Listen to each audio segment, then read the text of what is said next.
ماحول کے اندر حضور سب سے پہلے علم کی بات لے کر آئے. پڑھو لکھو پڑھو لکھو, کیونکہ حضور جانتے تھے جس دن ان کو پڑھنا لکھنا آ گیا اس دن ان کی زندگی بدل جائے گی. اور اللہ کے رسول علیہ السلام اللہ کی کتاب لے کر کے آئے. اللہ کے رسول ہمارے نبی کتاب لے کر آئے. ہمارے نبی صاحب کتاب نبی ہے, صاحب کتاب پیغمبر ہے, صاحب کتاب رسول ہے. اور کون سی کتاب لائے؟ اسے قرآن کہا جاتا ہے. قرآن کو قرآن اس لیے کہا جاتا ہے کہ کوئی کتاب اتنی نہیں پڑھی گئی جتنا قرآن پڑھا گیا ہے, اور جتنا قرآن پڑھا جائے گا اتنی کوئی کتاب پڑھی نہیں جا سکتی. یہ چیلنج ہے, یہ قرآن کا معجزہ ہے کہ دوست تو پڑھیں گے, اس کو دشمن بھی پڑھتے نظر آئیں گے. یہ قرآن ہے. حضور قرآن لے کر کے آئے. اب بتاؤ حضور نے کس قوم کو پڑھایا؟ نماز کا عنوان اپنی جگہ, انکار نہیں. روزے کا عنوان اپنی جگہ, انکار نہیں. حج کا عنوان اپنی جگہ, انکار نہیں. زکات کا عنوان اپنی جگہ, انکار نہیں. حضور نے پہلے پڑھایا, عرب کے جاہلوں کو پڑھایا, عرب کے بوریا نشینوں کو پڑھایا, عرب کے بکریوں کے لے جانے والے جنگلوں میں بدوؤں کو پڑھایا. اور جب پڑھایا تو انقلاب کیا آیا؟ دیکھو علم کا انقلاب کتنی جلدی آتا ہے. یاد رکھنا ہر انقلاب کو آنے میں ٹائم لگتا ہے. علم کا انقلاب کتنی جلدی آتا ہے. جو اپنی بچیوں کو زندہ دفن کر رہے تھے 23 سال بھی نہیں گزرے, اپنی بیٹیوں کو زندہ دفن کرنے والے دوسروں کی بیٹیوں کو پالنے کی تیاری کر رہے تھے. اس لیے کہ حضور نے ان کو علم کا زیور عطا کیا تھا. اللہ اکبر. ماں کی گود کے شرابی, ماں کی گود کے شرابی جو ماؤں کی گود میں شراب پینے کے عادی بنے تھے, ایک اعلان پر وہ سب کے سب شراب سے توبہ کرتے. یہاں تو جلسوں میں کروڑوں تقریریں ہو جائیں, مقرر تقریر کرتے کرتے مر جائیں, مقرر جو اس کی آواز بیٹھ جائے, مقرر کالی داڑھی سے اس کی داڑھی تقریر کرتے کرتے سفید ہو جائے, مقرر کی حالت بدل جائے, قوم کی حالت نہیں بدلتی. کیوں؟ وہاں ایک ہی اعلان میں پوری قوم نے شراب سے توبہ کی. بس اتنا کہا تھا, اے لوگو آج سے شراب حرام ہو گئی, آج سے شراب حرام ہو گئی. جن کے منہ میں تھی انہوں نے اگل دی, منہ سے اگل دی. جن کے ہاتھ میں تھی انہوں نے اڑیل دی, جن کے مٹکوں میں تھی انہوں نے نالیوں میں بہا دی. مدینے کی گلیوں میں شراب بہ رہی تھی. ایک اعلان, وجہ حضور نے اس قوم کو پہلے ایجوکیٹ کیا, علم عطا کیا. انہیں پتا تھا اگر حرام کریں گے تو نقصان کیا ہوگا. آج ہماری قوم کو نہیں پتا ہے, حلال و حرام میں کوئی تمیز نہیں کیونکہ ان کے پاس علم نہیں ہے. آج ہماری قوم کو غسل اور وضو نہیں پتا ہے, ان کے پاس علم نہیں ہے. اگر وہ شادی میں ڈی جے لگا رہے ناچ رہے تو ان کو پتا نہیں ہے کہ اس کا نقصان کیا ہے. وہ یہ سمجھتے ہیں اللہ ناراض ہوگا تو سزا دے گا, لیکن اللہ کی سزا کیا ہوگی, اس کی شکلیں کیا ہوگی, یہ انہیں کچھ پتا نہیں. جس دن انہیں پتا چل جائے کہ خدا کے عذاب کی شکلیں کیا ہوتی ہے, ایک جلسے میں تو نہیں بتایا جا سکتا, لیکن تھوڑے سے وقت میں اشارہ کرنا چاہتا ہوں. جس دن پتا چل جائے نا میرے بھائی کہ خدا کے عذاب کی شکلیں کیا ہوتی ہے, تو بندہ قدم اٹھانے سے بھی پہلے سوچے گا کہ میں یہ قدم اٹھاؤں کہ نہیں اٹھاؤں. آج ہماری قوم کو بس اتنا پتا ہے, کلمہ پڑھ لیا ہم مسلمان ہو گئے, گوشت انڈا مچھلی کھاؤ اور ہم مسلمان ہیں, جمعہ 2 رکعت پڑھنے چلے جاؤ ہم مسلمان ہیں, عید میلاد النبی آئے تو جلوس میں شرکت کرو ہم مسلمان ہیں, محرم آئے تو محرم کی محفلیں سجا لو ہم مسلمان ہیں, اسی طریقے سے 11ویں آئے تو غوث پاک کی نیاز کر لو ہم مسلمان ہیں, چھٹی آئے تو اجمیر شریف والے سرکار کا ذکر کر لو ہم مسلمان ہیں, سفر کا مہینہ ہے تو ساری قوم مل کر کے بریلی شریف کے قریب رہتے ہیں اس سے اعلیٰ حضرت میں شریک ہو جائے ہم مسلمان ہیں. لیکن پتہ ہی نہیں ہے, تقاضا نہیں ہے کہ اسلام کیا کہہ رہا ہے, ہم سے کیا کہہ رہا ہے, اللہ ناراض ہوگا تو کیا کرے گا, کس طریقے کی کا عذاب دے گا, اس کے عذاب کی شکلیں کیا ہوگی. قرآن کہتا ہے ان عذاب ربک لواقع ما لہ من دافع, بے شک تیرے رب کا عذاب واقع ہو کر رہے گا. اور جب اللہ تجھے عذاب دینے کا فیصلہ کر لے تو اس وقت اللہ کے عذاب سے تجھے کوئی روک نہیں سکے گا. ان بطش ربک لشدید, تیرے رب کی پکڑ بڑی سخت ہے. لوگ سمجھتے ہیں اللہ کریم ہے مولانا ہمیں معاف کر دے گا، بے شک اللہ کریم ہے، اللہ رحیم ہے، اللہ ستار ہے، اللہ غفار ہے، لیکن کیا آپ کو یہ خبر ہے جن کی شکلیں قرآن کہتا ہے کہ سور کی طرح ہو گئی، جن کی شکلیں قرآن کہتا ہے کہ بندر کی طرح ہو گئی، ان کے بارے میں آپ نے قرآن پڑھا؟ یہی تو ہے کہ قرآن نہیں پڑھا، سب کی کتاب پڑھی، رب کی کتاب نہیں پڑھی، کہانی کس سے پڑھے، قہقہوں کی کتاب پڑھی، سیریل دیکھے، ہنسنے ہنسانے کے سیریل دیکھے، رونے رلانے کے سیریل دیکھے، اللہ کی کتاب نہیں پڑھی۔ اللہ کی کتاب اٹھا کے پڑھو تو اس غیور خدا کی غیرت پتہ چلے گی۔ تم کیا سمجھتے ہو گناہ کرنے والوں، خدا کے غضب کو چیلنج کرنے والوں، کیا سمجھتے ہو جن کی شکلیں قرآن کہہ رہا ہے کہ ہم نے سور اور بندر کی طرح کر دی تھی، وہ کون لوگ تھے؟ وہ پٹھان کے بچے تھے، وہ مغل کے بچے تھے، وہ شیخوں کے بچے تھے، کس کے بچے تھے؟ تمہیں پتا ہے کس کے بچے تھے؟ وہ مغل نہیں تھے، وہ پٹھان نہیں تھے، وہ شیخوں کے بچے نہیں تھے، جن کی صورتیں اللہ نے سور اور بندروں کی طرح کی وہ انبیاء کی اولاد میں سے تھے۔ اللہ قرآن اٹھا باضابطہ ان کا نسب پہلے بیان کیا، وہ بنی اسرائیل تھے۔ اور بنی اسرائیل کون ہے؟ اسرائیل حضرت یعقوب کا لقب ہے، اور بنی اسرائیل مطلب اولاد یعقوب، اولاد یعقوب، اللہ اکبر۔ اور اولاد یعقوب کا مطلب کیا؟ یہ بنی اسرائیل اور یعقوب علیہ السلام کا سلسلہ نسب کیا؟ یعقوب علیہ السلام کے ابا حضرت اسحاق علیہ السلام، اسحاق علیہ السلام کے ابا جان حضرت سیدنا ابراہیم علیہ السلام، یہ ہے ان کا سلسلہ نسب۔ لیکن اللہ، اب میں آپ سب کی توجہ چاہتا ہوں، اپنے بھائیوں کی بھی اور بہنوں کی بھی۔ میرے بھائیوں، جب نبی کی پیغمبروں کی اولاد گناہ کرے تو اللہ دنیا کے اندر ان کی شکل سور اور بندر کی طرح کر دے تو ہمارا کیا حال ہوگا، ہمارا کیا انجام ہوگا؟ آپ سوچتے ہیں لیکن اس دنیا میں تو کسی کی شکل سور اور بندر کی طرح نہیں ہوتی۔ میں نے کہا الحمدللہ بالکل نہیں ہوتی۔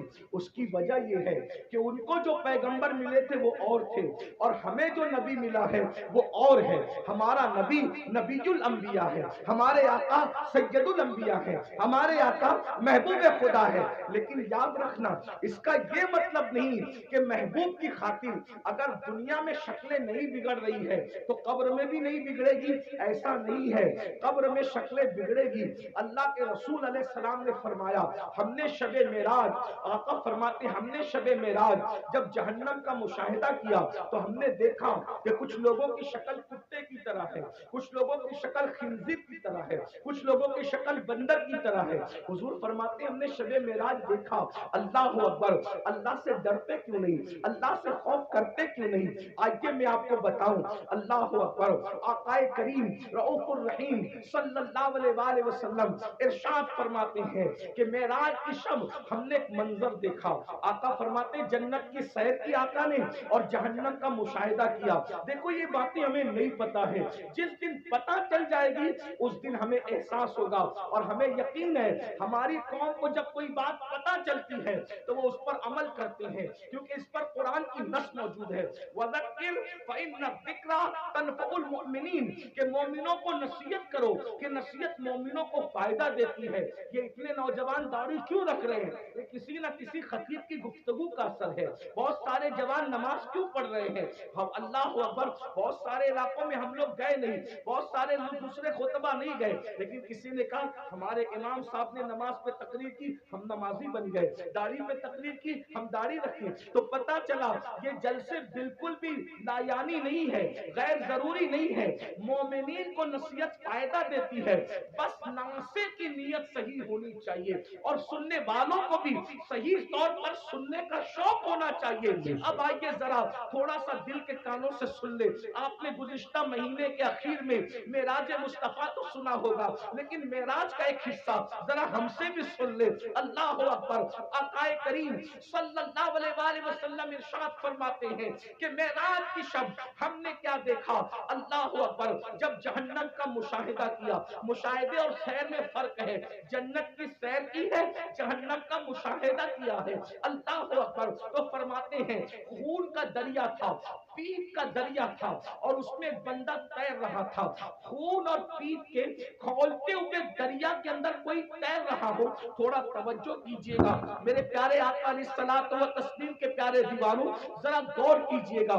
اگر اپنے آپ سے محبت ہے اور اپنے نبی کی باتوں پر یقین ہے تو یہ باتیں میری نہیں ہے,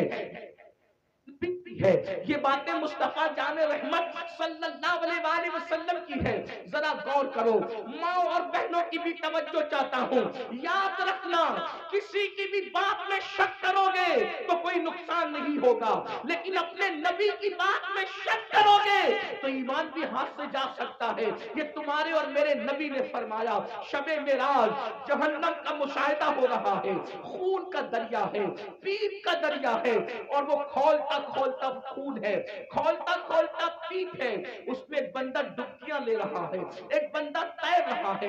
جیسے ہی وہ منہ باہر نکالتا ہے, جیسے ہی وہ سر باہر نکالتا ہے, اس کے منہ میں پتھر ڈالے جاتے ہیں. جہنم کی آگ کے بنے ہوئے پتھر اس کے منہ میں ڈالے جاتے ہیں اور اس کا منہ پھر اسی دریا میں ڈوب جاتا ہے. اس پر یہ عذاب ہو رہا تھا, رحمت للعالمین سے دیکھا نہ گیا. حضور تڑپ گئے, حضور بے چین ہو گئے, حضور بے قرار ہو گئے اور پوچھنے لگے جبریل یہ کون لوگ ہیں کہ خون اور پیپ کے دریا میں ڈبکیاں لیتے ہیں اور جب منہ باہر نکالتے ہیں تو پتھر, وہ بھی جہنم کی آگ کے پتھر, ان کے منہ میں ڈال کر ان کو ڈبا دیا جاتا ہے. یہ دردناک عذاب کیوں ہو رہا ہے؟ تو جبریل امین نے عرض کیا یا رسول اللہ, یہ آپ کی امت کے وہ لوگ ہیں جو دنیا میں سود کھایا کرتے تھے, یہ سود کا کاروبار کیا کرتے تھے, یہ سود کا دھندا کیا کرتے تھے. میں آپ سے پوچھنا چاہتا ہوں, دنیا ہی سب کچھ ہے, بولو اگر کسی سچے مسلمان کو یہ پتا چلے کہ سود کھانے کا انجام کیا ہے, وہ پیپ کا دریا, وہ خون کا دریا. اور خون کا دریا کیوں ہے؟ میں نے غور کیا کہ سود خوروں کے لیے پیپ اور خون کا دریا کیوں ہے, تو بہت سوچنے کے بعد مجھے یہ سمجھ میں آیا کہ سود خور لوگ قوم کا خون چوستے ہیں, قوم کا خون چوستے ہیں, ان کی غربت کا فائدہ اٹھاتے ہیں, ان کی مجبوریوں کا فائدہ اٹھاتے ہیں. اس لیے دیکھو قدرت نے ان کو خون اور پیپ کے دریا کی سزا دی ہے. اب میں آپ سے پوچھنا چاہتا ہوں, اے سود کا دھندا کر کے, اے بیاج کا دھندا کر کے, اے انٹرسٹ کا دھندا کر کے مالدار بننے والوں, ذرا غور کیجئے, کتنا بھی مال کما لو گے, تھوڑا دھیان دینا میری بات پر, کتنا بھی بڑا محل ہو, تاج محل کی طرح بھی محل بنا لو, جب آخری میں ڈاکٹر کہے گا نا کہ یہ بہت بیمار ہے, اس کے بچنے کی امید نہیں ہے, تو آپ کے بچے, ہمارے بچے کیا کریں گے؟ آپ ہو یا ہم ہو, کوئی ہو, بولو بچے کیا کریں گے؟ اٹھا کے سیدھا ہاسپٹل میں داخل کر دیں گے. بتاؤ, جس مال کو اللہ کی نافرمانی کر کے کمایا تھا, کروڑوں روپے کا محل بنایا تھا حرام مال سے یا حلال سے بھی بنایا تھا, لیکن آخری سانسیں کہاں لے رہے ہو؟ آخری سانسیں کہاں لے رہے ہو؟ ہاسپٹل کی چار دیواری میں. یہی ہے نا تمہاری دنیا, جس دنیا کی خاطر اللہ کو ناراض کیا, جس دنیا کی خاطر خدا کو ناراض کیا, آخری اینڈ کیا ہے, آخری انجام کیا ہے؟ دنیا کے 80% لوگ ہاسپٹل میں آخری سانس لیتے ہیں اور اکثر لوگ تو آئی سی یو میں آخری سانس لیتے ہیں. ہائے ہائے, قدرت کا امتحان تو دیکھو, قدرت کی سزا تو دیکھو. یاد رکھنا, بہت کم وہ خوش نصیب ہے جو اللہ اکبر سجدوں میں جاتے ہیں, خدا کے حرم میں جاتے ہیں, تلاوت کرتے جاتے ہیں. 80% لوگ دواخانوں کی چار دیواریوں میں آخری سانس لیتے ہیں. اللہ اکبر. میں اس پہ کوئی فتویٰ نہیں لگا رہا ہوں, میں مفتی بھی نہیں ہوں, لیکن اتنا ضرور کہوں گا, ذرا غور تو کرو, کروڑوں کی بلڈنگ پڑی ہوئی ہے اور آپ کرائے کے دواخانے کے اندر آخری سانس لے رہے ہو. پلنگ ہے, ہاں ہاں, کپڑوں پہ غرور کر کے خدا کو بھولنے والوں, یہ خدا کا امتحان دیکھو, اللہ کی آزمائش دیکھو, خدا کا امتحان دیکھو. ان عذاب ربک لواقع. ارے فرعون جس امتحان سے گزرا اس امتحان سے تم بھی گزارے جاؤ گے. خدا کے غضب کو چیلنج کرنے والوں اپنے کپڑوں پہ اتراتے تھے. پہنانے والے خدا پہ ناز نہیں تھا, کپڑوں پہ گھمنڈ تھا نا, کپڑوں پہ غرور تھا نا.